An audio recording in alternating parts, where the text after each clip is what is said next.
Bonsoir, Mireille Provençal. Tu as choisi d'intituler ta conférence de ce soir une, Juifs et citoyens, une conquête inachevée, histoire d'une transmission familiale. Nous sommes très heureux de t'accueillir au CGJ. Je dis accueillir, mais ce n'est pas le terme adéquat. Tu es ici chez toi, puisque tu es membre du Cercle de généalogie juive. Tu es, chère Mireille, universitaire et géographe, mais c'est avec un regard de généalogiste, d'historienne et sociologue que tu te tournes vers ta famille paternelle, les Lippmann, sur une longue durée entre 1705 et 1944, à partir d'archives familiales d'une incroyable richesse. Et tu t'interroges sur l'insertion de ta famille dans la société française. C'est une interrogation très intéressante pour toi et pour nous tous, parce que je crois que nous avons là quelque chose que nous pouvons d'une certaine manière partager. Donc cette insertion, c'est une insertion qui va du ghetto de Metz à la famille assimilée du XXe siècle, ceux qu'on appelait les Israélites. Avec une fidélité, je vois ici sur la première page que ton grand-père, héros de la résistance, le capitaine Lippmann, avait choisi comme nom Lorrain, hommage à ses origines. Tu écris un livre très prenant, du ghetto au maquis, qui concerne la même période, illustré de précieuses photos, et je sais que tu viens d'en achever un autre. Maintenant, ce n'est pas le temps de l'écrit, mais le temps de l'oral. Nous t'écoutons. Merci Claire, et merci à tous qui êtes venus m'écouter. Je vous parle d'Aix-en-Provence, donc d'un peu loin, mais le Zoom permet de se rapprocher. Voilà, j'ai donc intitulé ma présentation « Juifs et citoyens, une conquête inachevée, histoire d'une transmission familiale ». Je vous propose de retenir de ce titre « Juifs, citoyens et transmission » qui sont les trois mots qui vont courir comme un fil au travers de mon histoire. J'ai donc eu la chance, comme tu le disais, Claire, d'hériter d'archives familiales considérables, et il s'agit bien là déjà de transmission.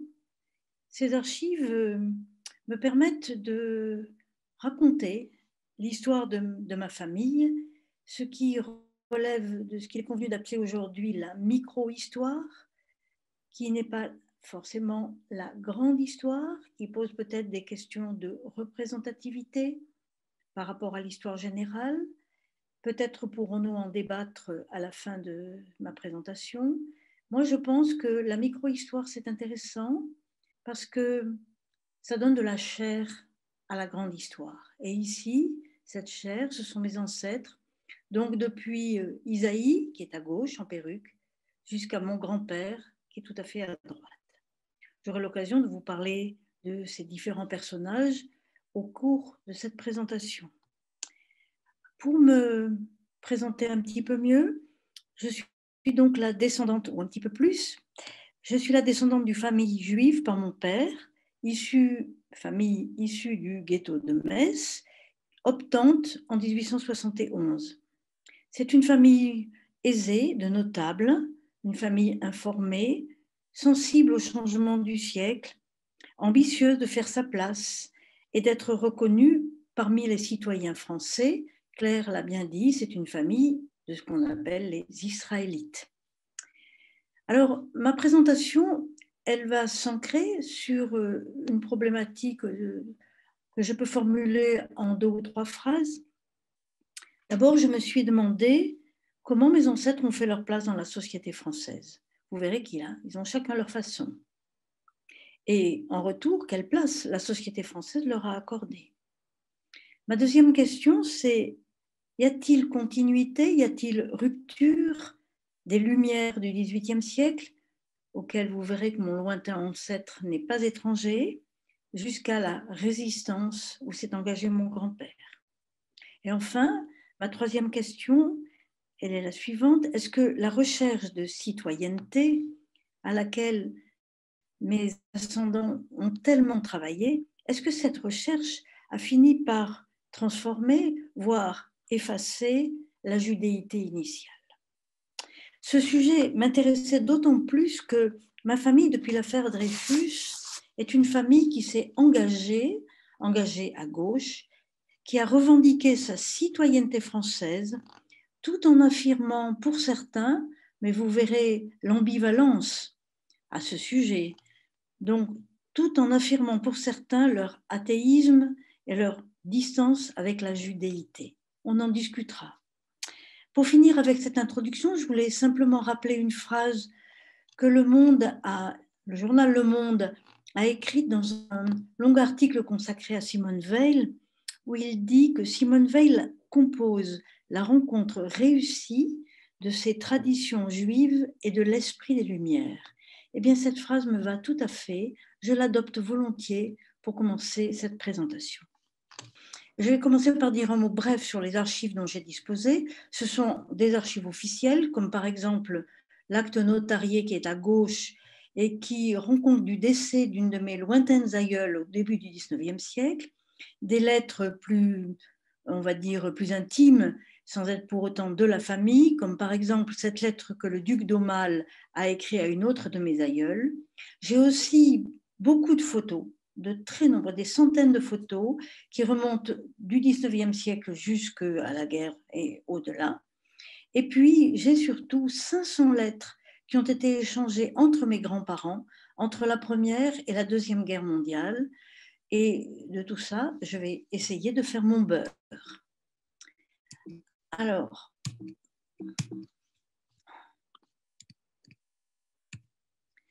décidément. Alors, je vais commencer par la fin, c'est-à-dire par mon grand-père, le capitaine Jean Lippmann, dont cette feuille sortie à la Libération dit qu'il fut l'âme du maquis des Basses-Alpes avec ses 2 fils, dont mon père et sa fille. Mon grand-père, effectivement, s'engage dans la résistance dans les Alpes du Sud en septembre 1943. Il crée un maquis sous le pseudonyme de Lorrain, nous y reviendrons. Il est capturé par les Allemands en juillet 1944 et fusillé.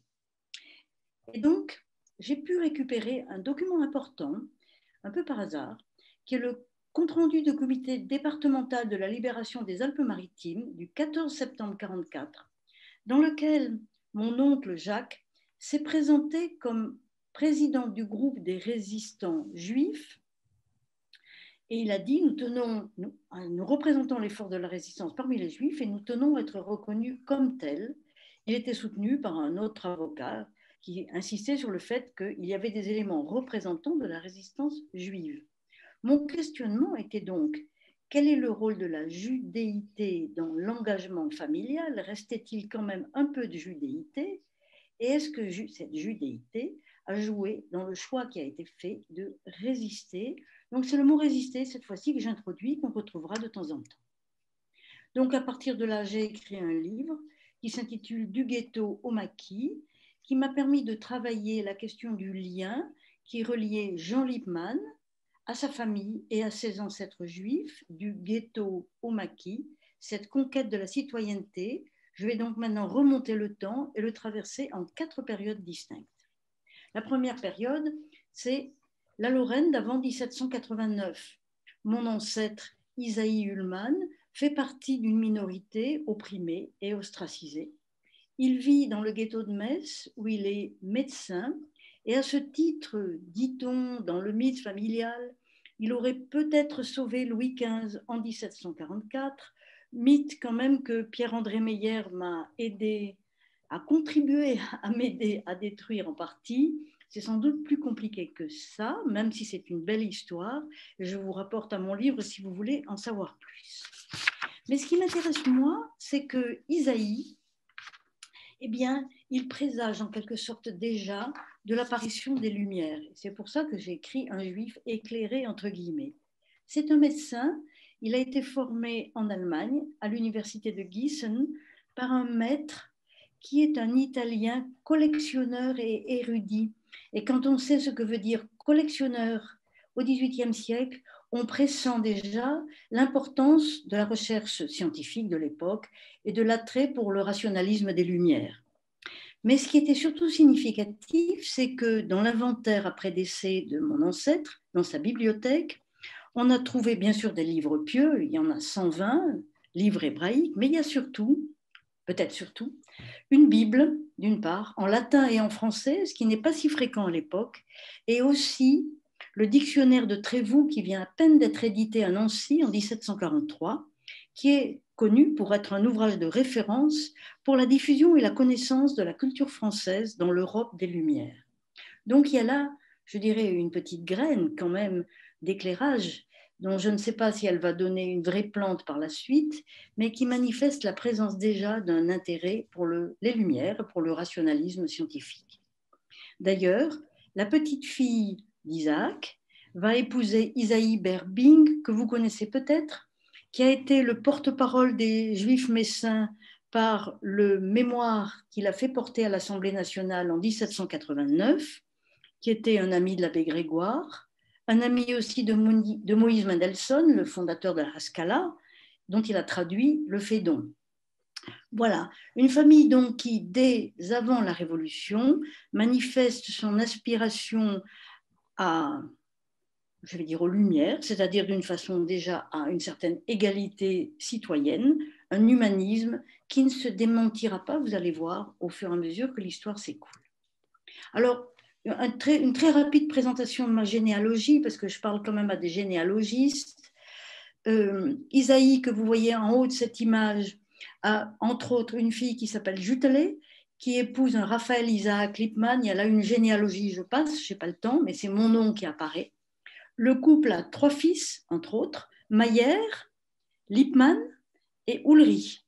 Je dirai un petit mot de Lippmann pour commencer tout à l'heure, mais je veux insister sur la descendance de Mayer, dont je descends en ligne directe.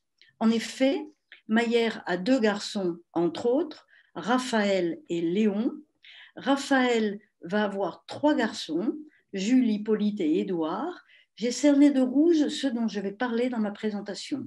Léon, lui, il épouse Élisabeth Lévy, une sarbourgeoise, et il aura, le malheureux, 5 filles. 2 d'entre elles m'intéressent, c'est Génie, qui va épouser son cousin Hippolyte, avoir un fils Lucien, qui aura lui-même un fils Jean, c'est mon grand-père. Quant à Lucie, la dernière fille, elle va épouser Alexandre Schwob, elle aura une fille Marguerite qui épousera Georges Abraham, ils auront une fille, c'est Renée Abraham, qui est ma grand-mère. Donc ma grand-mère et mon grand-père sont des cousins issus de Germain, ce qui est assez fréquent dans la judéité lorraine en particulier. Quelques mots d'histoire rapide pour cerner ce 19e siècle de ma deuxième étape, de mon deuxième temps. Donc, l'Assemblée constituante vote l'émancipation en 1791, émancipation des Juifs d'Alsace-Lorraine. Les Juifs du Midi ont été émancipés un peu avant. Ça se fait bien sûr dans une ambiance très favorable. Robespierre a déclaré qu'il fallait rendre les Juifs au bonheur. Et l'image m'est un peu cachée par votre présence, donc je suis un peu embêtée. Voilà, à la dignité d'homme et de citoyen. Vous me voyez encore? Très bien. Oui. Cette belle déclaration a quand même un bémol, puisque Clermont-Tonnerre fait cette déclaration aussi que tout le monde connaît. Hein, je pense qu'aux Juifs en tant que nation, il faut tout refuser. Aux Juifs en tant qu'hommes, il faut tout accorder.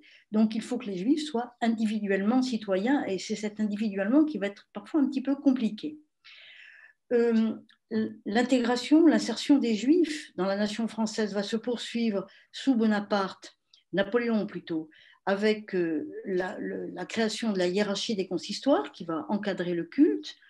Comme on dit dans le master d'Aix que je suis, où il y a beaucoup de gens qui s'intéressent à la question, la loi du royaume devient la loi. Le décret de Bayonne va faire obligation d'abandonner les noms traditionnels. Désormais, les Juifs deviennent des Israélites, Israélites français ou français israélites, selon comment on voit les choses.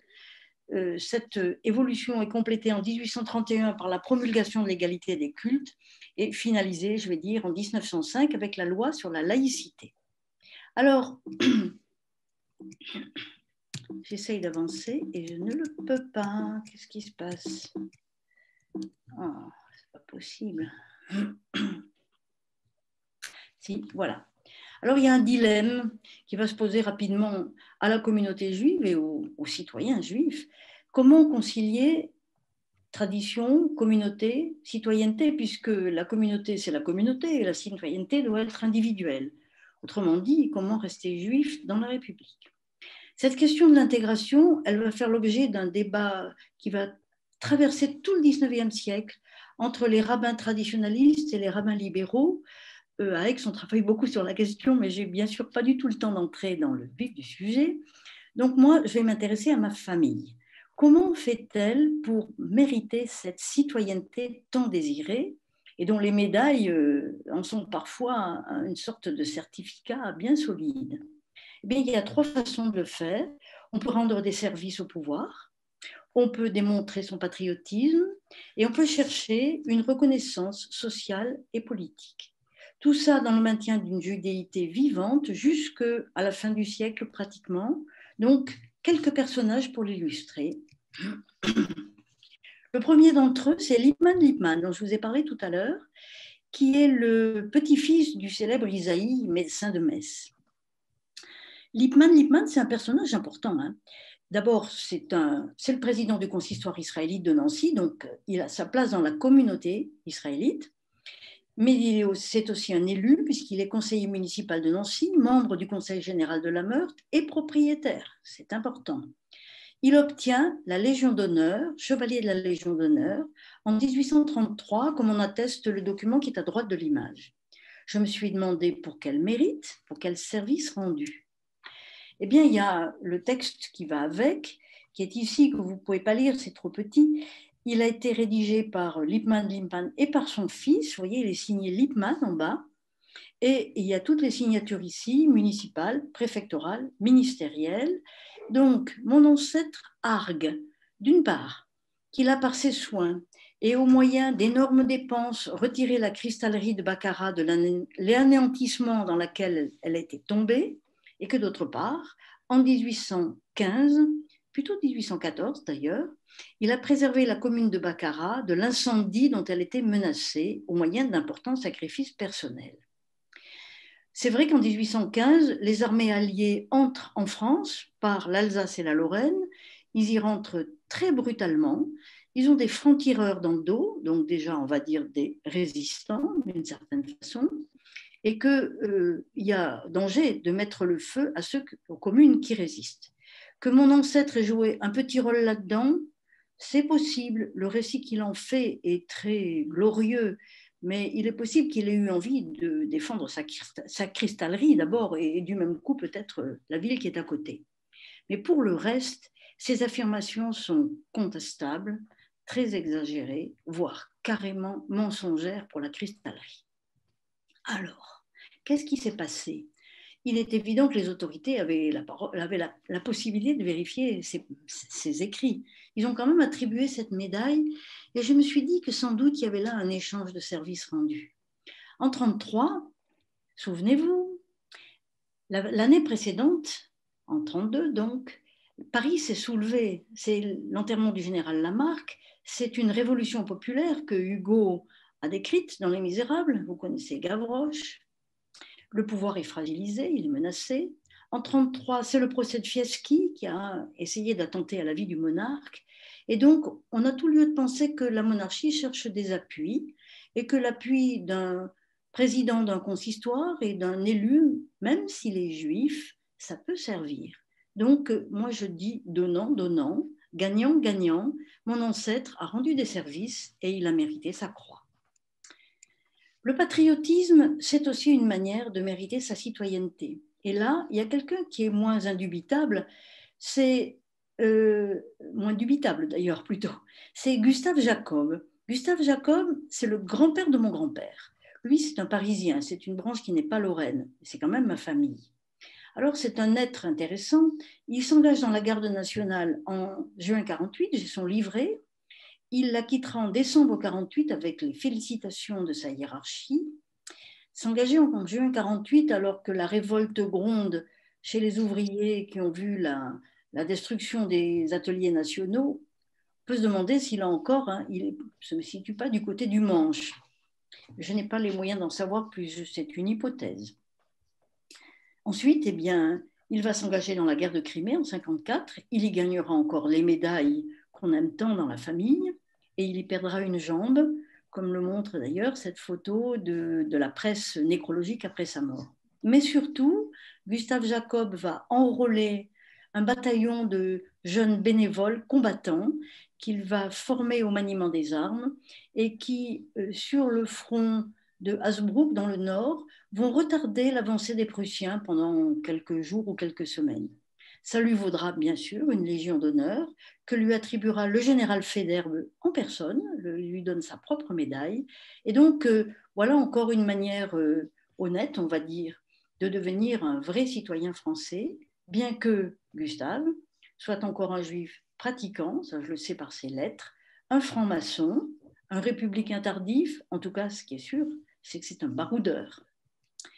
Et puis, il y a ces deux personnages que j'aime bien, qui sont Léon et Élisabeth, et qui vont rentrer dans la troisième catégorie, ceux qui vont devenir ou qui cherchent à être de vrais citoyens par la recherche d'une reconnaissance sociale et politique.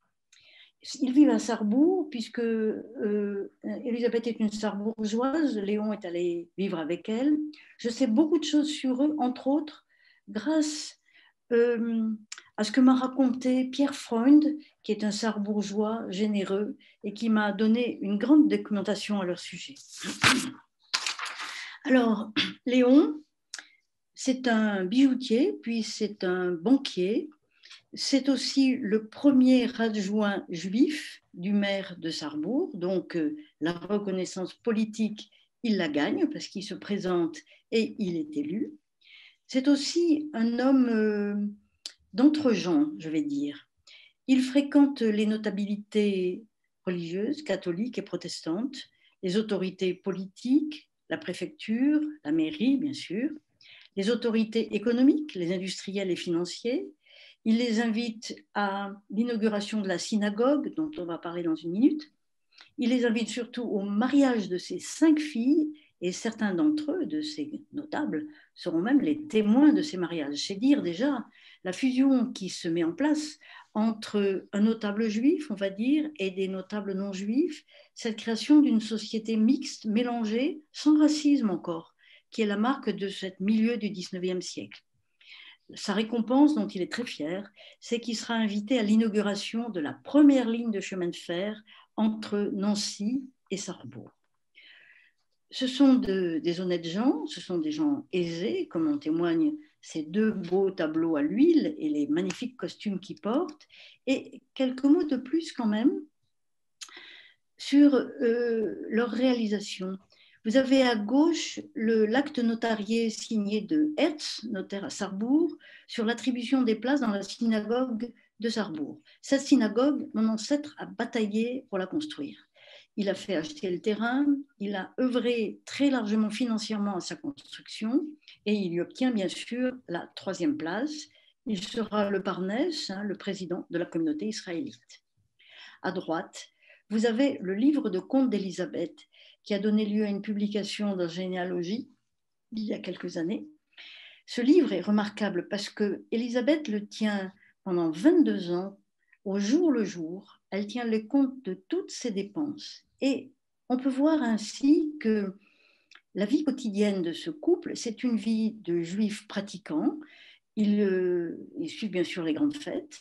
Ils font des dons réguliers à la synagogue. Ils payent un certain nombre de matériel nécessaire pour ce bâtiment. Mais ils vivent aussi parmi les autres.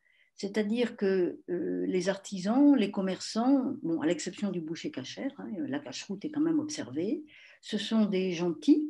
Et Élisabeth fait des dons très généreux, à la fois à la synagogue, mais au temple protestant, à l'église catholique, aux écoles religieuses comme aux écoles laïques, aux apprentis, au pouvoir par le biais du prince héritier. Bref, ils vivent avec les autres, tout en restant des juifs pratiquants, et ils y gagnent évidemment une reconnaissance et une place politique importante. Alors bien sûr, les choses vont changer lorsque la guerre et la défaite vont permettre l'annexion de l'Alsace et d'une partie de la Lorraine par l'Empire allemand. Metz et Sarrebourg deviennent allemands. Ma famille fait le choix d'émigrer. Et ça va être très, très difficile pour eux. C'est vraiment une connaissance de l'exil dans le sens le plus fort du terme. Un certain nombre d'entre eux ne pourront pas dépasser Nancy d'ailleurs, et d'autres iront jusqu'à Paris. Cette période est une période de dépression, de conflits familiaux, de faillite. Et là encore, les inventaires après décès montrent que la richesse de Sarrebourg, les beaux pianos, les beaux meubles sont restés sur place. On a désormais des tables en bois blanc et il faut faire appel souvent à la piété et à l'amitié de membres de la famille pour enterrer les morts. Mais c'est aussi, dans ma famille, bien sûr, quelque chose qui va pousser à un patriotisme encore plus exacerbé. Et la Lorraine restera dans les esprits comme un univers aimé, avec une nostalgie certaine. Tout à l'heure, Claire disait que mon grand-père s'appelait Lorrain. Oui, le nom de guerre de mon grand-père et le nom du maquis qu'il a fondé, c'est le maquis Lorrain, sans dit long sur ses attaches. Mais les dernières décennies du siècle, c'est, vous le savez, l'apparition d'un nouvel antisémitisme racial, cette fois-ci, qui culmine avec l'affaire Dreyfus, et puis la bascule vers une autre citoyenneté dont je vais parler tout de suite. Effectivement, désormais, c'est moins d'être notable parmi les notables, riche parmi les riches, que l'intégration par la culture et la science qui va devenir importante pour mes aïeux. Une très rapide présentation de Génie, une des filles de Léon, avec une très belle huile qui la représente. Génie n'a qu'un souci, c'est que son fils unique et préféré, Lucien, ait une brillante carrière universitaire. Pour elle, c'est l'essentiel. Elle va faire appel aux grands de ce monde, comme elle est veuve, pour soutenir l'éducation de son fils, donc en l'occurrence c'est le duc d'Aumale. Je ne sais pas si choisir un bonapartiste, c'était un bon choix, mais le duc d'Aumale va contribuer aux études du père de mon grand-père, de mon arrière-grand-père. Ça, c'est une chose. Et il y aura aussi Édouard, dont je vais vous parler rapidement, de ce côté culture et sciences. Mais ce qui est important dans cette fin de siècle, c'est la montée de l'antisémitisme, c'est l'affaire Dreyfus. Bon, quelques textes historiques quand même pour donner une idée, je veux dire, du changement d'ambiance. C'est plus Léon qui prend le train avec ses amis catholiques et protestants, avec le préfet, etc. Drummond publie La France juive, qui aura X rééditions dans les années 80. Il y décrit le juif, je vous laisse lire. Ça se termine par épave de ghetto, c'est pas très gentil. Et Léon Daudet, après avoir assisté à la dégradation de Dreyfus en 1895, aura aussi des mots très durs sur la race, hein, il s'agit de ça, qui se termine par la main moelleuse et fondante de l'hypocrite et du traître, Dreyfus. Il sent mauvais. Alors, face quand même à ce qui est, je pense, très dur à entendre, quand on estime qu'on a fait ce qu'il fallait pour être un citoyen français, qu'on s'est battu pour la France, qu'on a donné des preuves. Face à ces injures et face à l'exclusion, dans ma famille, il y a 3 postures qui sont sans doute, je pense, si on en croit par exemple les travaux d'Hannah Arendt, qui sont assez représentatives de l'attitude des Juifs en France dans ces derniers 20 années, on va dire, du 19e siècle. On peut fuir ce qui se passe dans la vie familiale et la pratique religieuse, on peut intérioriser l'insulte, on peut réagir et résister, nous y voilà. Les 2 premières façons de faire eh bien, sont représentées d'une part à gauche par la famille Schwob. Vous vous souvenez peut-être que Lucie, la dernière fille de Léon, la voilà, avait épousé le bon docteur Schwob. C'est une famille de médecins, c'est une famille unie, c'est une famille pieuse. Elle va se lier avec les Abraham, qu'on va retrouver plus loin. Ils vivent à Genève. Ils sont familialement liés au grand rabbinat de Genève. Et donc, la pratique religieuse chez eux, elle est là. Et la famille aussi, pour protéger de l'environnement.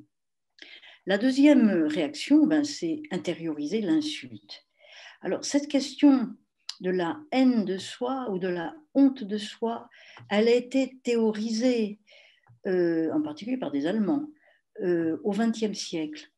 Et je pense qu'on pourra en discuter après, mais j'ai retrouvé cette petite photo de ma grand-mère des années 20, elle a 32 ans, c'est Renée donc, Et au dos, il y a écrit qu'elle se trouve laide, car, dit-elle, elle a une tête de petite juive. On ne peut pas dire mieux. Et puis, bien sûr, la troisième solution, c'est de revendiquer ses origines et son nom. Là, je m'attarderai sur deux personnages. Il y a Paul Félix. Ben, Paul Félix, son père s'appelait Abraham, mais son grand-père s'appelait Abraham.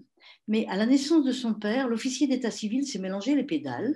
Il a confondu le nom Abraham et le prénom Félix et il a fait en sorte que la famille s'est appelée Félix pendant quelques décennies, Abraham devenant un prénom. En 1995, au beau mi-temps de l'affaire Dreyfus, Paul choisit de reprendre son nom d'Abraham, dit-il, par solidarité avec le capitaine. C'est un choix courageux, c'est un choix qui lui coûtera cher pendant la Deuxième Guerre mondiale. Et puis il y a Édouard. Alors Édouard, c'est un scientifique de renom. C'est le président de la Société internationale d'hydrogéologie. C'est un scientifique, vous cherchez sur Internet, vous le trouvez, il a écrit beaucoup de livres, d'articles, il est très connu. Il est appelé un peu partout dans le monde parce qu'il sait forer des puits pour chercher de l'eau, en particulier en Algérie, et pour chercher du pétrole. Et en l'occurrence, c'est un peu avant l'affaire Dreyfus, mais on est quand même dans les mêmes eaux là. Il est appelé en Russie par M. Glouchkov, qui est l'ingénieur du service des mines en Russie, pour chercher du pétrole du côté de Bakou, et il y est invité, c'est quand même assez glorieux, avec les deux frères Nobel. Tout est prêt, il a son visa, il va partir. Quelques jours avant, il reçoit un papier de l'ambassade de Russie lui disant qu'en tant que juif, il a une demande particulière à faire pour avoir un visa particulier. Ben, Édouard va se rebiffer.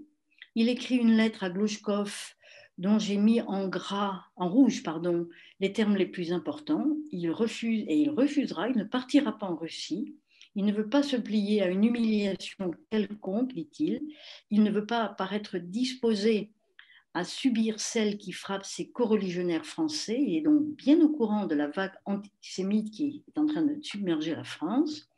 Il ne veut pas faire d'affaires brillantes. Et ce que j'aime bien, c'est qu'il précise qu'il n'a pas le moindre fanatisme religieux, qu'il n'est pas pratiquant du tout, mais qui veut porter la tête partout, aussi haute qu'il est permis de le faire parmi tous les autres peuples civilisés. Voilà, donc ni fanatique, c'est-à-dire peut-être déjà ni croyant, je ne sais pas, ni pratiquant en tout cas, il se revendique comme civilisé et l'affaire Dreyfus, effectivement, va fonder un engagement nouveau, un tournant dans l'engagement idéologique et social, désormais marqué à gauche, d'une partie de la judéité française, parce qu'il y a une partie de la judéité qui ne s'engagera pas du tout. Hannah Arendt parle du complexe de l'Israélite émancipé qui ne veut plus se reconnaître comme juif, surtout quand on est en train de déporter un capitaine. Bref, ce n'est pas le sujet de ma présentation, mais il y a là un tournant important. Et mes ancêtres ne sont pas les seuls. Je pense à ce que dit Marc Bloch, par exemple, sur ce qu'ont fait ses parents à ce moment-là. Voilà. Alors, j'en arrive au quatrième temps de ma présentation, j'espère être dans les temps. Donc, nous arrivons au XXe siècle, laïque et moderne. On peut se demander qu'est-ce qui reste désormais de la judéité des ancêtres. Est-ce que mes parents, mes grands-parents sont devenus des citoyens comme les autres? Est-ce qu'ils sont complètement intégrés, voire assimilés? Moi, je réponds oui et non. Parce que malgré leur attachement aux Lumières, mon grand-père se dit voltairien à tout bout de champ dans ses lettres, il se dit aussi citoyen, il est engagé politiquement, la famille est vraiment en cours d'assimilation. Est-ce qu'elle oublie vraiment sa judéité? C'est pas évident. On verra de toute façon qu'elle va être rattrapée par l'histoire. Les nazis arrivent, elle s'engagera dans la lutte armée et juive quand même. Pourquoi ça ne veut pas avancer? Voilà. Alors, un petit mot quand même, toujours sur ce fameux patriotisme. Mon grand-père, c'est comme ses ancêtres, un vrai patriote. En 14-18, il se bat sur tous les fronts. Il fera Verdun, il fera la Somme. Il est artilleur. Il obtiendra la Légion d'honneur, 5 citations pour bravoure. En 40, il va s'engager, bien qu'il ait 4 enfants, une femme malade et un certain âge. Il y obtiendra la Croix de guerre pendant la campagne de France et 2 citations. Alors c'est toujours une question récurrente. Pourquoi tant de Juifs ont donné leur sang finalement? Parce que c'est vrai que pendant la guerre de 14, la saignée a été abondante. Est-ce qu'il y a un prix à payer? Il y a un livre, je ne sais pas si vous le connaissez, qui a été écrit par Nicolas Mariot, qui s'appelle Histoire d'un sacrifice, qui raconte bien ça. Comment on a quelque chose à payer à la France, à la République française, pour 1791, pour la fin heureuse de l'affaire Dreyfus. Et je pense que pour mon grand-père, c'était aussi dans sa tête. Alors, c'est quand même un homme ordinaire aussi. C'est Jean Lippmann, qui a épousé Renée Abraham, sa cousine. Il a une très belle réussite professionnelle. Il est huissier de justice à Nice. Il a le plus gros cabinet de Nice. Il est très aisé. Il a fondé une famille unie avec 4 enfants, heureuse. Toutes les lettres, les fameuses 500 lettres dont j'ai parlé en témoignent. Ce sont des intellectuels. Ils lisent beaucoup. Ils vont fréquemment à l'opéra. Ils écoutent beaucoup de musique. Ils sont cinéphiles. Je peux dire quels films ils ont vus, quels livres ils ont lus, ce qu'ils pensent, je sais de quoi faire. Bien sûr, je ne pourrais pas tout dire ici. Ils mènent une vie très bourgeoise dans une société mélangée, avec beaucoup d'amis juifs, on le verra, mais aussi des amis non juifs. Il est riche, il a plusieurs voitures, 2 voitures, dont cette belle Hotchkiss. Un citoyen comme les autres, il n'y a plus ni judaïté ni judéité. Un citoyen comme les autres. Oui, et pourtant, il s'est marié à la synagogue de Lyon en mai 14 avec René, Félix, Abraham, et au menu, j'ai leur menu, il y avait la carpe à la polonaise, bien sûr. Dans les affaires de mon grand-père, on a trouvé, après sa mort, une kippa en très bon état. Donc, il devait bien s'en servir à l'occasion. Et moi, je le soupçonne d'avoir sous son beau haut de forme la kippa nécessaire, mais un peu cachée. Et je trouve que c'est une image qui en dit long sur le haut de forme et la kippa. C'est pour écrire une petite nouvelle à ce sujet. Alors, se défendre d'être juif ou l'accepter quand même un peu? Citoyen comme les autres ou pas? Sur les 500 lettres en question, j'ai extrait quelques lignes, petites lignes, parce que malgré tout, il s'accepte bien comme juif aussi. Jacques, par exemple, est à Prague en 1934 où il va apprendre le bon allemand. Il écrit à ses parents, mercredi, c'est Yom Kippour, si vous ne le saviez pas. Et demain, une autre lettre, c'est Rosh Hashanah, je vais aller voir la binette de la vieille synagogue. C'est le style de l'époque. En 1934, Jacques va être le témoin d'un mariage entre Eva Abraham, une cousine, et un goy. Et René se moque de lui. Es-tu garçon d'honneur malgré ton nom peu catholique? Quel mariage bizarre ça va être. Sûrement action française et peu de juifs. Puis elle se moque. N'oublie pas de passer l'eau bénite à mademoiselle Dreyfus. En 1935, René, elle n'y avait que moi et mes 2 amis, Gluge et Jacob. C'est la maman de Simone Veil. Le rabbin a bien voulu, sur ma demande, l'accompagner et dire les prières. Voilà, c'est un enterrement d'une amie. Donc, il y a une ambivalence chez eux. La judaïté et la judéité sont encore là. En face de René et de son fils, et que la judaïté ou la judéité persiste plus chez les femmes ne nous étonnera pas. Il y a Jean, le voltairien, qui se moque et qui dit qu'on a pu enfin desserrer les tentacules des amitiés Gluge-Jacob. Alors, tentacules, moi, ça me fait penser à Pieuvre et ça me fait penser aux affiches sur les Juifs des années 40. Des fois, Jean, il est à la limite de l'antisémitisme. Et en 1938, il écrit « Nous avons passé toute l'après-midi avec une bande de Juifs, et surtout des Juives bavardes et caquetantes. » Voilà. Alors je continue, je vais décliner ce thème ambivalent des citoyens comme les autres. C'est en effet des gens qui sont très bien informés de la réalité du nazisme et du fascisme. Et peu de Français sont aussi bien informés qu'eux. Je pense aux mémoires de Simone Veil qui dit que Raymond Aron était venu parler à sa mère de ce qui se passait à Berlin et que sa mère n'avait pas voulu le croire. Eh bien, mes grands-parents savaient. Quelques extraits. Jacques, 32, Hitler placarde des affiches antisémites anti-tout. Il est en Allemagne. Ses propos fanfarons réunissent beaucoup trop d'adhérents. 34. Jacques est à Vienne, c'est le putsch et l'assassinat de Dollfuss. Le gouvernement s'est mis trop tard à lutter contre le national-socialisme. 34 toujours. La famille voyage en Allemagne. Cet été-là, c'est les SA qui sont éliminés dans le cadre de la nuit des longs couteaux. Renée parle d'un putsch et elle dit qu'à Stuttgart, il y a des groupements compacts d'hitlériens jusque très près de la frontière. Toujours en 34, Henri, le frère de Renée, fait des conférences au Caire, il est professeur de philo là-bas, et il dit qu'il a un grand succès, la colonie juive est surexcitée. Donc le nazisme, ils savent de quoi il s'agit.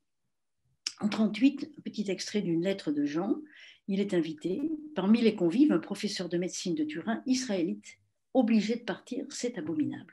Effectivement, l'Italie vient de mettre en place un conseil supérieur pour la démographie et la race. Donc, une connaissance et peut-être une solidarité émergente avec les Juifs européens. On va voir la suite. Citoyens comme les autres. Oui, citoyens comme les autres aussi, c'est vrai. C'est une famille qui est engagée et il est possible que cet engagement constitue ce qu'on pourrait appeler une autre foi. Une foi presque religieuse. On soutient les républicains espagnols, on cotise au Secours Rouge, on soutient les partis de gauche et le Front populaire à tout va, hein, dans un contexte, c'est vrai, d'accession des Juifs au pouvoir politique. Ils sont dans un courant. Hein. Il y a Blum, il y a Jean Zay, il y a Georges Mandel, il y a Mendès France, il y a René Cassin. Les Juifs sont au pouvoir. Et dans ma famille, on les porte. En 1938, comme tous les autres, dans ma famille, on a peur de la guerre. Et plus peur de la guerre que de l'antisémitisme. Un extrait d'une lettre de ma grand-mère, cette abominable brute de Hitler, dit-elle.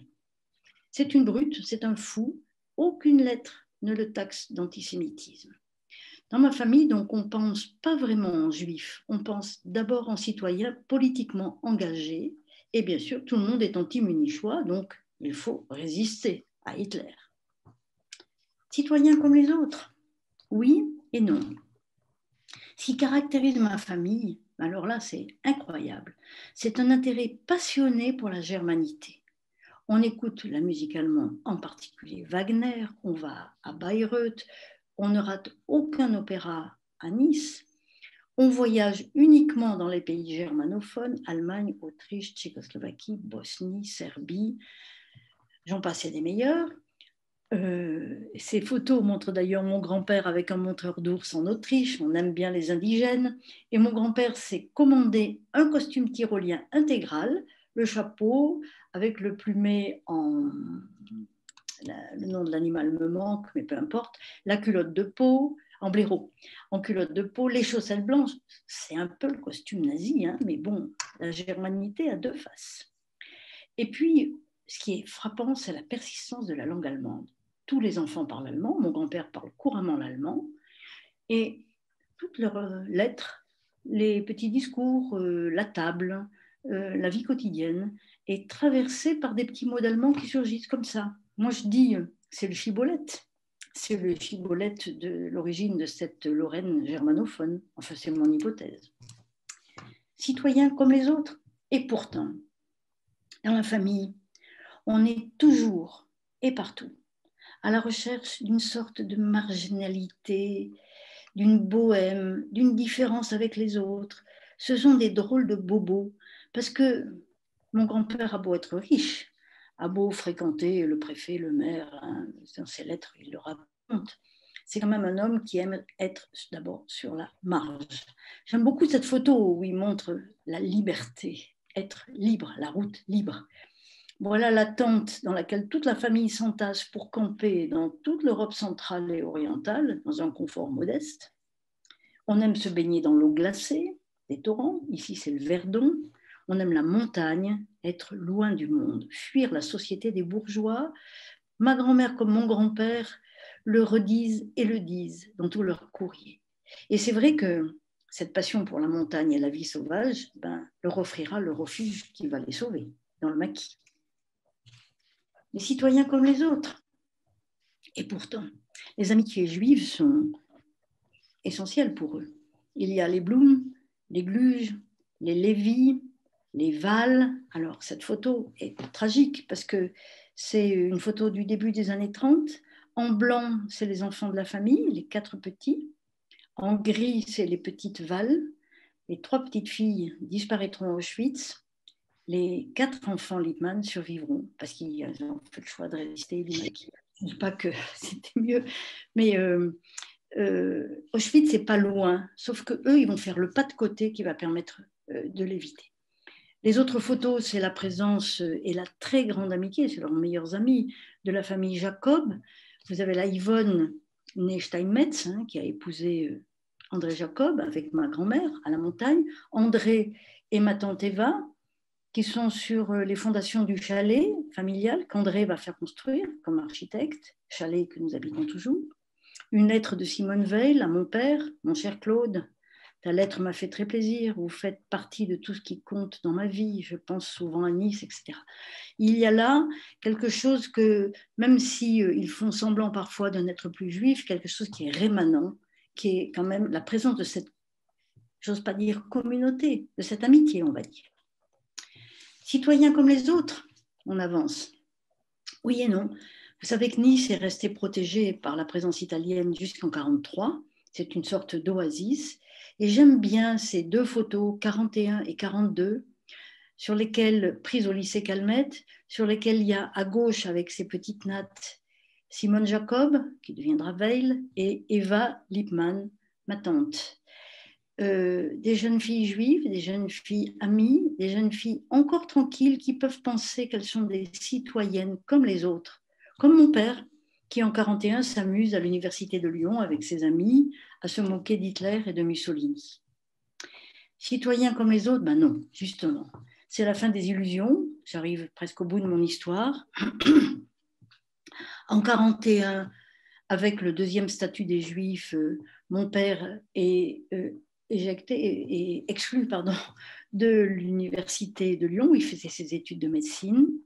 Il écrit au recteur une lettre qu'il qualifiera toute sa vie de lettre de la honte, où il fait jouer les médailles obtenues par toute sa famille, la présence en France depuis si longtemps pour demander son maintien à l'université.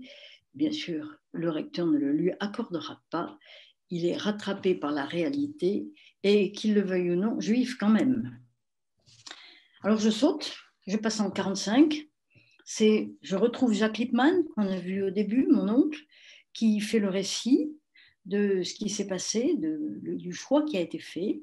Il raconte qu'à Nice, l'arrivée des Allemands, vu que les Juifs de l'Europe entière, c'est un peu exagéré, mais il y a beaucoup de Juifs à Nice, va entraîner des rafles et des déportations massives. La Gestapo est là. Il dit, comme nous étions papa et moi poursuivis depuis 6 mois par la police italienne comme juifs et comme résistants, nous avons jugé plus prudent de filer. Le 14 au soir, 14 octobre, ils sont déjà dans les Alpes. Ils apprennent que leur tête est mise à prix et ils passent au Laverque, le petit vallon de la vallée de l'Ubaye, pour fonder le maquis. C'est donc bien des résistants à la fois politiques et juifs qui vont continuer la lutte pour se mettre à l'abri. 2 mots sur ce maquis. C'est d'abord un maquis juif qui est constitué par mon grand-père, par ses enfants, son neveu Georges Abraham, des réfugiés, des avocats réfugiés allemands et autrichiens qui les ont rejoints. Les autorités de la résistance locale leur envoient les juifs qui fuient la déportation. Et puis le maquis va grossir, évidemment, il n'est pas que juif, heureusement d'ailleurs, c'est un maquis mixte, on va dire, avec les paysans, avec les réfractaires, avec les gens qui sont convaincus, tout simplement. Et il y aura des batailles gagnées, d'ailleurs, dans la vallée de l'Ubaye, parce que c'est un maquis qui sait se battre. Tout ça finit bien et mal, puisque les enfants sont sauvés, mais mon grand-père va être capturé et fusillé, et Lippmann, Lorrain, résistant, comme beaucoup de ses ancêtres juifs, résistant juif ou juif résistant, on peut en discuter. En tout cas, sa citoyenneté, on peut penser que là, il l'a définitivement gagnée. Voilà, alors ce sont mes dernières images. On va en discuter, hein. Du ghetto au maquis, quelle continuité, quelle discontinuité? Est-ce que la conquête est définitivement achevée de cette citoyenneté tellement désirée et peut-être méritée? Est-ce que ce sont encore des juifs citoyens ou désormais des citoyens juifs comme les autres, avec quand même, vous l'avez vu, le sentiment d'une altérité? Alors après la guerre, et je finis là-dessus, vous savez que c'est la génération du silence, du déni, de l'oubli. On peut se demander qu'est-ce qui reste. Et pourtant, il persistera des signes, puisque mon père, médecin à Nice, recevra des lettres anonymes, médecin juif. Des croix gammées seront dessinées sur la boîte aux lettres de sa cousine Eva Abraham. Toute ma famille, jusqu'à mon frère inclus, est enterrée au carré juif à Nice. Mes parents choisiront tardivement, eux, au début du XXe siècle, de rejoindre les autres. Mais jusqu'à la fin de leur vie, ils ont fait des dons au consistoire. Mon père a été abonné à Presse Nouvelle toute sa vie. Mes cousines chantent dans les chorales yiddish. J'ai un petit-fils circoncis. Et je finirai sur une phrase que mon père a fini par m'avouer en 1998, peu avant sa mort. Il m'a dit qu'en effet, oui, il était bien juif, malgré tout le déni qu'il pouvait y avoir, que c'était pour lui à la fois une honte et une fierté. Une fierté, ça peut se comprendre, vu ce qu'ils ont résisté. Une honte, je pense que c'est la honte des victimes, la honte des gens qui sont affrontés à l'antisémitisme. Donc, un désir d'oublier, certainement, mais aussi un désir de transmettre, et je pense que j'en ai témoigné ici. Voilà. Je vous remercie de votre attention et je vous présente mon grand-père et ma grand-mère déguisés en tyroliens dans ce Tyrol qu'ils ont tellement aimé. Merci.